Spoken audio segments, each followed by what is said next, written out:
Hey guys, so today's video is going to be my foundation routine, and I've never actually done this video on YouTube before, which is kind of funny, but I never used to wear foundation on a regular basis, and I started to this year because with college comes a lot of stress, which causes a lot of acne, and my skin hasn't been this bad since like middle school, and so I'm basically just gonna put myself out there and show you guys what I like to use to cover it up, because I know there's other people out there that are going through the exact same thing as me, and maybe this will help them.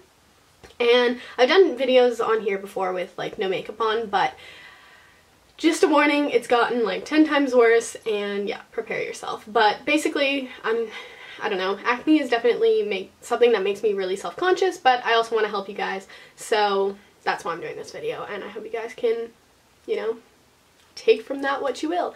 And yeah, let's go ahead and get started. So the first thing that I like to start off by doing is, obviously after I've washed my face with some type of cleanser, I like to go ahead and moisturize, and I'm using the Clinique Dramatically Different Moisturizing Lotion. I know there's like different types, but this is like my winter moisturizer, and it works really well because I have really dry skin around my nose and stuff in the winter, and so this helps that. The next step that I would do is kind of like prep my face basically. So normally I would use a primer.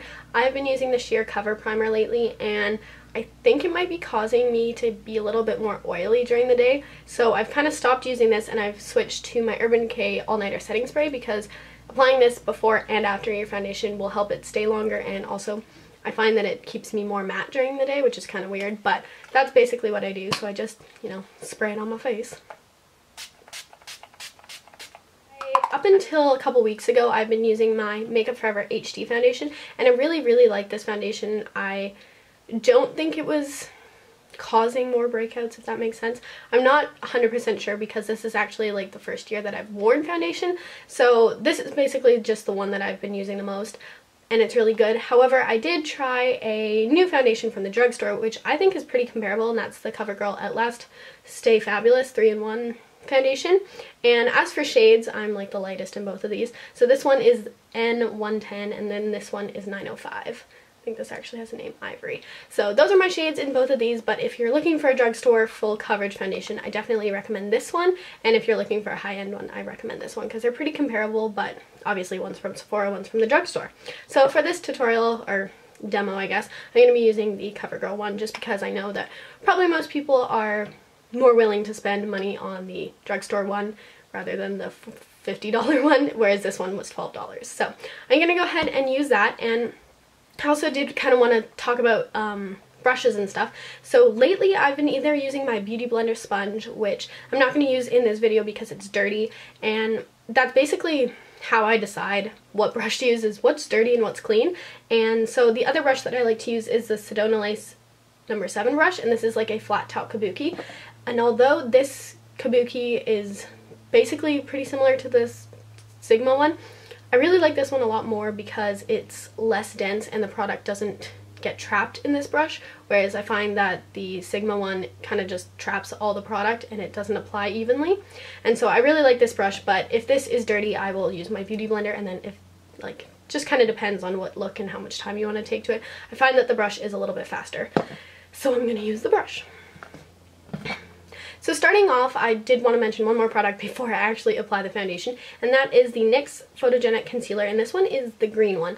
And I had recently started using this because obviously my acne is really bad, as you can definitely notice. When I have some spots that are really red and are really hard to cover up, I will go ahead and apply a very little bit of this concealer, because green cancels out redness. So applying a little bit of this green concealer to a red spot will help the coverage of the foundation and concealer you use afterwards a lot easier, and also the red won't shine through as much. So it's basically just easier to cover, although you have to use a very small amount, or else you're gonna look funny because it's, you know, green. But I don't think I really need any of that today. Normally I would put it on like spots like that, but I'm gonna pass on that today. But that's a good product if you have a lot of redness and you want to try out a green concealer. I recommend that one because I'll show you what it looks like. It has a doe foot applicator, and so it's super easy to apply, and it's easy to get a small amount on to the spot that you're wanting to. So I'm going to go ahead and apply the Covergirl Outlast foundation. So basically what I do is I just take this and I put two pumps right beside each other, just like that, and then I just kind of mix it in with my foundation brush here, and so it's on my hand and stuff, and then I just kind of dab it into all places of my face, and then I start blending. And I basically start concentrating in the middle, and then I kind of work my way out with it, because I don't know, I feel like that's just what you're supposed to do, and it's kind of just like a rule of thumb when applying foundation. Make sure you get it up into your hairline. I have zits, it's so bad, but like on both sides, so I always make sure that I like blend it into my hairline really well. So already you can see that this foundation is very full coverage, because you can, one, I look like a ghost because it's such a light shade and it's on my lips, but you can definitely tell the difference just this one foundation makes without concealer or anything else. And since I have acne kind of on the side of my face here, I like to blend it into that as well, but I will be going over that with concealer later on. So this is what one layer of this foundation looks like. As you can tell, it does a pretty good job of covering everything that it needs to. However, I'm going to go ahead with my MAC Prolong Concealer, which you guys know if you've watched any of my videos that have to do with makeup, you know that this is my favorite concealer. And so basically I just pump out a little pea-size amount and kind of dab it in the areas that I'm going to need concealing. So this is what it looks like before I actually blend everything in. And normally if I'm running late, I'll just blend it with my fingers. If I have a little bit more time, I'm going to use the Sedona Lace eye brush in number 13. This is just basically a big fluffy blending brush. I don't know how well you guys can see that, but basically any blending brush does a really good job of blending in concealer. So that's basically what I use, and I just kind of, you know, blend it in. So this is what my face looks like when I've finished my foundation and my concealer. Now the last step is powder, and I use the MAC Mineralize Skinfinish in Natural, and I'm in the shade Light, because duh, I'm the palest person. And so basically I just take this on a big fluffy brush, and this one is from Royal & Langnickel in the pink set, and I basically just kind of buff this into my face. Sometimes I'll just dust it on depending on how much coverage I want. This is a really buildable powder, so you can make it thick or as thin as you want, which is good. You can also take it with a sponge and you can kind of like apply it, and it could be like a powder foundation as well. I haven't done that in a really long time, but it's a good option. To show you, I use the NYC Bronzer in Sunny, like everyone, and I'm just taking this on another Royal & Langnickel big fluffy powder brush, and this one's kind of tapered so it's easy to get in the sides. And kind of around your temples and stuff.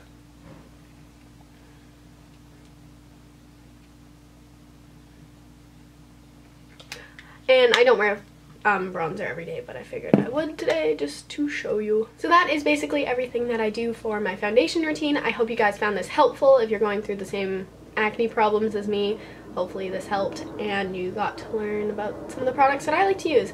If you have any other video requests for me, leave them in the comments down below. Don't forget to subscribe if you haven't already, and I will talk to you guys in the next video. Have a great day. Bye!